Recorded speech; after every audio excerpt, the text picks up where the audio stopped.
नमस्कार साथियों, स्वागत है आप सभी का आविष्कार आईएएस एकेडमी पर। मैं इंजीनियर लोकेन चौधरी आप सभी का हार्दिक अभिनंदन, हार्दिक स्वागत करता हूं। दोस्तों, बीएसएनएल पर आज बात करने जा रहे हैं। बीएसएनएल की प्रोग्रेस पिछले 1-2 महीने से जो चल रही है, बीएसएनएल के द्वारा जो डिसीजन लिए जा रहे हैं वो लगातार चर्चा का विषय बने हुए हैं। आज हम बीएसएनएल की लगभग 3 ऐसी घोषणाओं के बारे में बात करेंगे। 3 ऐसी तकनीकी जो पहल की गई हैं उन पर बात करेंगे जो आम उपभोक्ता के लिए, आम व्यक्ति के लिए बहुत ज़्यादा लाभदायक होने वाली हैं। इससे पहले मैंने बीएसएनएल पर एक वीडियो आपके लिए डाला था। बीएसएनएल ने 4G नेटवर्क लॉन्च किया था और ई सिम को लॉन्च किया था, तो उसमें आप लोगों ने बहुत ज़्यादा प्यार दिया। इसके लिए आप सभी का तहे दिल से धन्यवाद। और कुछ लोगों की शिकायतें भी आई थी कि सर 4G नेटवर्क लॉन्च तो हो गया है लेकिन अभी तक उसके अपेक्षित परिणाम मिल नहीं रहे हैं, मतलब स्पीड काफ़ी लो, कम मिल रही है। उसका भी आज यहाँ पर जो सॉल्यूशन बीएसएनएल ने बताया है कि भाई क्या चीज़ें होने वाली हैं, उसका भी उस पर भी हम बात करेंगे। तो चलिए, खबरों में बने रहिए और जो अच्छी चीज़ें हैं बीएसएनएल के बारे में, जो डिसीजन लिए गए हैं उनको विस्तार से समझिए, तकनीकी रूप से समझिए। आज तो हम एक तो बात करेंगे बीएसएनएल के कस्टमर्स की। कंज्यूमर जो हैं लगातार बढ़ते जा रहे हैं। दूसरा, बीएसएनएल का जो नेटवर्क है 4G से 5G में कन्वर्ट होने वाला है। तीसरी बात, बीएसएनएल के द्वारा एक बहुत ही महत्वपूर्ण तकनीक लॉन्च की गई है जिसे हम कहते हैं वीओ वाईफाई टेक्निक, यानी वॉइस ओवर वायरलेस फिडेलिटी। ये क्या है, इस पर बात करेंगे। चलिए, तो लास्ट तक बने रहिएगा सेशन में और सब्सक्राइब जरूर कर लीजिए, शेयर कीजिए। आप लोग जैसा प्यार दे रहे हैं वैसा बनाए रखिए, धन्यवाद। अब देखो सुनो, बीएसएनएल ने एयरटेल को पछाड़ा। क्या 4G है वजह? जाने कौन रहा टॉप पर और किसने खोए यूजर्स। यानी कंज्यूमर्स के हिसाब से अगर देखा जाए तो बीएसएनएल सेकंड नंबर पर आ गया है एयरटेल को पछाड़कर। यानी पिछले 1-2 महीने की जो रिपोर्ट आई है उसमें जियो तो टॉप पर है लेकिन सेकंड नंबर पर बीएसएनएल। ऐसा कैसे हुआ? अभी तक एयरटेल बहुत, देखिए अभी तक टेलीकॉम सेक्टर में अगर आप पिछले लगभग कम से कम 15 सालों की बात करें तो 15 सालों में 2 ही कंपनी हैं जो डोमिनेट कर रही हैं, एक तो जियो, रिलायंस जियो, और एक एयरटेल। बीएसएनएल काफी पिछड़ गया था लेकिन अब बीएसएनएल की वापसी होने लगी है। बीएसएनएल की धमाकेदार वापसी, एयरटेल और वीआई को पीछे छोड़ जोड़े सबसे ज्यादा यूजर्स। जाने जियो का नंबर कौन सा है? तो इस तरीके से इसमें खबर बनी हुई है। अब यहां पर देखिए आप कि BSNL adds 1.3 million new customer, first major growth in a year. यानी एक साल में ये पहली बहुत बड़ी ग्रोथ देखी गई है कि बीएसएनएल ने 1.3 मिलियन का मतलब है 13.5 लाख या 13 लाख के आसपास कस्टमर यानी कंज्यूमर जो हैं उनको जोड़ा है। अब इसके पीछे का जो कारण बताया जा रहा है वो बताया जा रहा है कि बीएसएनएल ने 4G नेटवर्क को लॉन्च कर दिया है। और ये बात भी सही है, पहले बीएसएनएल के पास में जो नेटवर्क थे वो 2G 3G नेटवर्क चल रहे थे।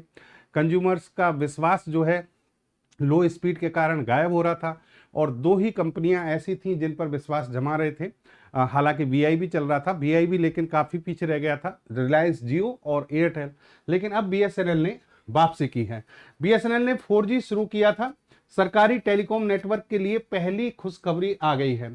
ट्राई ने अगस्त महीने के आंकड़े पेश किए। ट्राई का मतलब क्या है? Telecom regulatory authority of India, Bharat का जो दूरसंचार प्राधिकरण है, जो सारी चीज़ों को देखता है, नियमन यानी रेगुलेशन और कंट्रोल एंड रेगुलेशन, नियंत्रण नियमन का काम करता है भारत में। यही नियम बनाता है और इन्हीं की पालना सभी को करनी पड़ती है दूरसंचार के क्षेत्र में। तो बीएसएनएल ने भारतीय एयरटेल को पीछे छोड़ दिया है। भारतीय एयरटेल अब तीसरे नंबर पर आ गया यूजर्स के मामले में। जो यहां पर यूजर्स जोड़े गए, कितने जोड़े गए यहां पर समझना। ये कह रहे हैं कि ट्राई ने ये कहा है कि अगस्त में जियो ने 19.5 लाख नए ग्राहक जोड़े, तो वहीं बीएसएनएल ने 13.8 लाख यानी लगभग 14 लाख के आसपास यहां पर नए ग्राहक जोड़े हैं और एयरटेल ने 4.96 लाख ग्राहक जोड़े हैं। आप देखिए बीएसएनएल और एयरटेल में कितना डिफरेंस आ गया है ग्राहक के मामले में। तो बीएसएनएल देखिए कहीं ना कहीं ये तो है कि भारतीय लोगों के दिलो दिमाग में बीएसएनएल का नाम बहुत पहले से बसा हुआ है। तो बीएसएनएल अगर अच्छी सर्विस देता है तो डेफिनेटली भारत की जनता बहुत जल्दी मूव करेगी। और अभी तो स्वदेशी का पूरा आह्वान चल रहा है, जोहो ने तहलका मचा रखा है। कभी हम अमित शाह जी जोहो मेल पर जा रहे हैं, जनता लगातार अरट्टाई पे जा रही है। तो इस तरीके से माहौल बना हुआ है और बीएसएनएल को पूरी तरीके से, हालांकि देखिए जियो भी और एयरटेल भी, वो भी हमारी कंपनी है, भारत की कंपनी है, लेकिन बीएसएनएल जो है वो कहीं ना कहीं लोगों में एक एक अच्छे जो यादें हैं बीएसएनएल के साथ में, वो शुरू में जुड़ी हुई हैं। शुरुआत बीएसएनएल से ही हुई थी, तो अब बीएसएनएल पर दोबारा कंज्यूमर लौटते हुए दिख रहे हैं। पिछले साल जुलाई में जब प्राइवेट टेलीकॉम कंपनियों ने अपने रिचार्ज प्लान के दाम बढ़ाए थे, तो उस समय सस्ते रिचार्ज प्लान की वजह से भी बड़ी संख्या में बीएसएनएल का रुख किया गया। तो दो ही चीजें हैं, दो इसके कारण माने जा रहे हैं, 4G नेटवर्क लॉन्च करना, और दूसरा कारण है कि आप बीएसएनएल के जो प्लान हैं वो दूसरों की तुलना में क्या हैं, सस्ते हैं। लेकिन इस चीज का ध्यान बीएसएनएल को रखना पड़ेगा कि कंज्यूमर्स को अगर आपको विश्वास में लेना है तो वास्तव में सर्विस में सुधार करो, और जो प्लान है यानी जो आम व्यक्ति जो है जिनको हर महीने पेमेंट करता है, उसमें कहीं ना कहीं आपको अंतर रखना पड़ेगा। जैसे कि अभी आज का ही मैं न्यूज पढ़ रहा था कि बीएसएनएल कहीं ना कहीं इंक्रीमेंट किया है, बीएसएनएल ने कुछ प्लान बढ़ाए हैं। तो भाई इतनी जल्दबाजी मत करो, पहले आप अपना विश्वास तो जीतो, जो खोया हुआ है, तब जाकर आप प्लान पर कहीं बात कर सकते हैं। इसके बाद बीएसएनएल लंबे समय बाद लगातार 2 तिमाही तक मुनाफे में रहा, यानी बीएसएनएल जो कई सालों से घाटे में चल रहा था, अब बीएसएनएल मुनाफे में दिख रहा है, 2 महीने से लगातार मुनाफे में दिख रहा है। 27 सितंबर को देश भर में 4G सर्विस की शुरुआत करने के बाद अब एक्सपर्ट्स की उम्मीद है कि लोग वापस बीएसएनएल की ओर मुड़ सकते हैं, यानी मुड़ रहे हैं बीएसएनएल की तरफ। यहां पर देखिए नवभारत टाइम्स जो है उसने छापा है कि हम जब से इन्होंने 4G लॉन्च किया है ना, हम इसकी जगह जगह पर जाकर टेस्टिंग कर रहे हैं, और दिल्ली वाला जो रीजन है वहां पर इन्होंने टेस्टिंग की, तो इन्होंने कहा बहुत अच्छे परिणाम आ रहे हैं। 40 से 50 MBPS की स्पीड के साथ इंटरनेट इस्तेमाल कर पाना संभव हो रहा है। ये एनवीटी की न्यूज है। हालांकि देखिए कई जगहों पर समस्याएं भी हैं, उनकी भी बातें आ रही हैं कि भाई नेटवर्क उतना अच्छा नहीं मिल रहा है। बीएसएनएल का 4G का नेटवर्क पहले से ज्यादा स्टेबल भी हुआ है, लेकिन देखिए मैं तो ये कह रहा हूं अभी आज शुरुआत हुई है, हो सकता है कहीं कमी हो, लेकिन ये पक्की बात है कि धीरे धीरे सुधार हो जाएगा, और आम जनता जब रिव्यू देती है तो उसके अकॉर्डिंग कंपनी अगर काम करती है तो डेफिनेटली पॉजिटिव रिजल्ट मिलेंगे। केंद्रीय दूरसंचार मंत्री ज्योतिरादित्य सिंधिया ने हाल ही में बताया था कि अगले 6 से 8 महीने में बीएसएनएल ने अपने 4G नेटवर्क को 5G में कन्वर्ट करने की बात कही। ये ज्योतिरादित्य सिंधिया की बहुत बड़ी घोषणा है जो इस समय चर्चा का विषय बना हुआ है। यानी जो व्यक्ति शिकायत कर रहे हैं कि 4G नेटवर्क से इतनी अच्छी स्पीड नहीं मिल रही है, तो उनको हम बता दें कि बीएसएनएल बहुत जल्दी 6 से 8 महीने का मात्र टाइम है, इस टाइम में 5G नेटवर्क में कन्वर्ट हो जाएगा, यानी इसके लिए सेटअप लगाए जा रहे हैं। अगस्त महीने में ब्रॉडबैंड कनेक्शन की बात करें, दूसरी चीज ब्रॉडबैंड कनेक्शन, ब्रॉडबैंड का मतलब आपके घर पर जो ब्रॉडबैंड नेटवर्क इंटरनेट जो आता है उसकी बात करें हम, तो इसमें जियो ने टॉप किया है, जियो टॉप पर ही है, 9 लाख के आसपास इसने कनेक्शन दिए 1 महीने में। और अगस्त की बात कर रहे हैं, जियो का लक्ष्य हर महीने 10 लाख होम ब्रॉडबैंड ग्राहक जोड़ना है। इसी तरीके से अगर हम बात करें दूसरे इनकी, यानी जियो का जो इस पर एकाधिकार सा ही है, 40% के आसपास मार्केट इसने घेरा हुआ है, लेकिन इसमें अगर आप इनकी बात करें एयरटेल और बीएसएनएल, इनके ग्राहक काफी कम हैं। एयरटेल हालांकि सेकंड नंबर पर है। दूसरी तरफ ज्योतिरादित्य सिंधिया जो है वो ये कह रहे हैं कि भारत का ओवरऑल जो नेटवर्क है जो 5G में चल रहा है, आप एक बार बीएसएनएल को साइड करें तो जो 5G नेटवर्क है वो अब 6G नेटवर्क में कन्वर्ट होने वाला है, और उसके लिए पूरी प्लानिंग पूरे आधार पर है, पूरी तरह से प्लानिंग हो चुकी है। मामला कहाँ अटका हुआ है? मामला अटका हुआ है आईटीयू क्या है? International telecom union. जैसे हमारे यहाँ पर ट्राई नियम बनाता है, वैसे ही अंतरराष्ट्रीय स्तर पर अंतरराष्ट्रीय दूरसंचार संघ के द्वारा नियम बनाए जाते हैं। जैसे कि 3G नेटवर्क जब लॉन्च किया गया तो आईटीयू के द्वारा IMT 2000 नियम लाए गए थे, वैसे ही 4G 5G के समय नियम लाए गए। तो अब 6G के जब लॉन्च होगा तो उसके जो नियम आने वाले हैं, उनके जो प्रोटोकॉल्स आने वाले हैं, उनका इंतजार हम कर रहे हैं, ये सिंधिया जी ने कहा है। दूरसंचार मंत्री हैं सिंधिया जी, इन्होंने कहा है कि आईटीयू और 3GPP जैसी वैश्विक निकायों के माध्यम से मानक और प्रोटोकॉल सेटिंग में सक्रिय भूमिका हमारे द्वारा निभाई जाएगी, यानी भारत इसमें करेगा। ठीक है, Bharat 6G alliance progress on track, 6G standard में crystallise by 2027-28 telecom minister Scindia. तो देखिए मनी कंट्रोल की ये रिपोर्ट है कि 2027-28 तक हम पूरा इसको क्रिस्टलाइज कर देंगे। हमारा 6G अलायंस जो है वो पूरी तरह से प्रोग्रेसिव है, यानी प्रोग्रेस पर चल रहा है। मेड इन इंडिया दूरसंचार स्टैक, मंत्री ने बताया कि अब तक देश भर में 92,564 टावर चालू हो चुके हैं, 92,564, जो पिछले हफ्ते प्रधानमंत्री मोदी जी ने इनका उद्घाटन किया था। अब दुनिया में सबसे तेज 5G सेवा प्रदान भारत कर रहा है। 99.8% जिलों में ये उपलब्ध है, यानी हमारे यहाँ पर ये हमारा डेटा है कि इस समय हमने इतने टावर चालू कर दिए हैं और 5G नेटवर्क हम इतने जिलों में दे रहे हैं, मतलब ऑलमोस्ट ये मान के चलिए पूरे भारत में हो गया। बीएसएनएल ने चालू वित्त वर्ष में 5,396 करोड़ रुपए का परिचालन लाभ दर्ज किया। एक साल पहले 2,164 करोड़ रुपए के मुकाबले दोगुने से भी ज्यादा है, यानी बीएसएनएल अब प्रॉफिट में आ चुका है। और 6 से 8 महीने में 4G टावर से किस में कन्वर्ट हो जाएगा बीएसएनएल? 5G टावर में। ठीक है। Operational and economic momentum BSNL का ये मान के चलिए बढ़ रहा है। बीएसएनएल ने लगातार कंज्यूमर्स भी जोड़ रहा है बीएसएनएल, और लगातार यहाँ पर इसका प्रॉफिट भी बढ़ रहा है। और बीएसएनएल का 25वीं जो एनिवर्सरी थी उस पर ये सारी बातें कही गई थी। यहाँ पर सिंधिया जी ने एक बहुत महत्वपूर्ण बात कही कि आत्मनिर्भर इनोवेशन नॉट इमिटेशन, यानी भारत अब नकल करने वाला देश नहीं है बल्कि नवाचार करने वाला देश है। यानी अब हम नई नई चीजें खुद खोजते हैं, खुद बनाते हैं और लॉन्च करते हैं और उनको पूरी तरह से आधारशिला पर रखते हैं, यानी लाते हैं। अब हम किसी की नकल नहीं करते हैं। कहने का मतलब हम किसी की कॉपी करके चीजों को क्या नहीं कर रहे, लेकर नहीं आ रहे, बल्कि खुद की हमारी क्या है, सोच है, खुद का हमारा विकास है। ठीक है। नेक्स्ट आप देखेंगे कि यहां पर ये सारी चीजें ये कह रहे हैं कि ये अंतर्राष्ट्रीय स्तर पर हमारी जो छवि बन रही है वो अपने आप में बहुत अच्छी है। और भारत हर क्षेत्र में, चाहे जियो पॉलिटिक्स टेंशन हो, क्लाइमेट शॉक हो, इन सारी चीजों में हम ग्लोबल जितने भी चेंजेस हैं उन सभी में काम कर रहे हैं। India is on track to become the world third largest economy by the end of 2027 and the second largest by 2038 he added.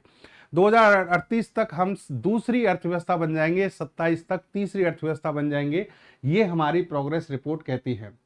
अच्छा, इसके बाद आप देखेंगे कि पहले 2 या 3 प्रस्तावों के साथ योगदान दे रहा था, जैसे कि सर्वव्यापी नेटवर्क। ये 6G की बात चल रही है कि 6G अभी तक क्यों नहीं आ रहा।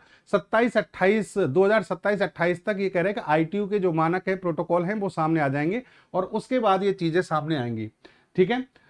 अगले कुछ वर्षों में हमारा बाजार दोगुना हो जाएगा, इसमें ये कह रहे हैं, हमें पूरा विश्वास है।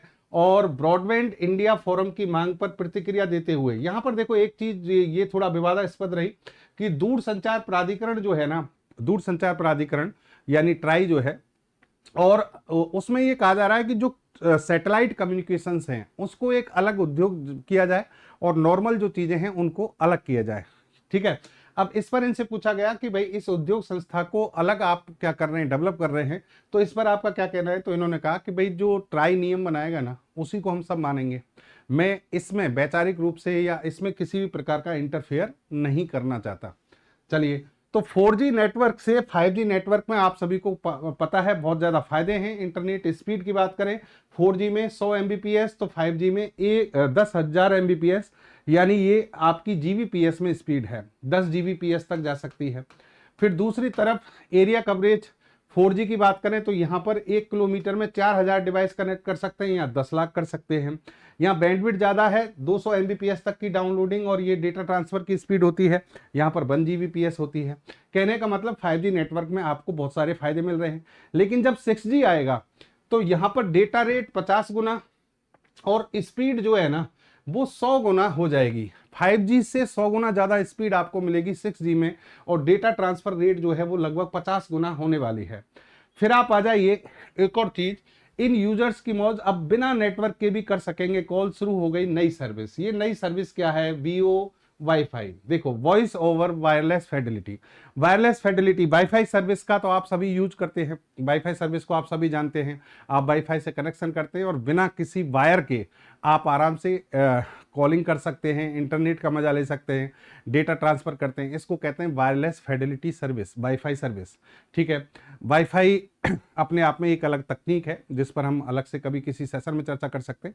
लेकिन यहाँ पर जो हम बात कर रहे हैं कि बीएसएनएल ने एक नई तकनीक निकाली है जिसका नाम है वीओ वाईफाई। वीओ वाईफाई क्या है?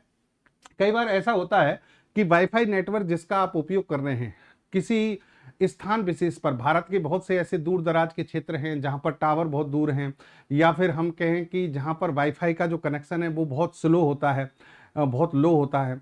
तो ऐसी जगहों पर अगर आपको वाईफाई की अच्छी स्पीड लेनी है, वाईफाई का अच्छे तरीके से उपयोग करना है, तो उसके लिए बीएसएनएल ने वीओ वाईफाई की तकनीक लॉन्च की है।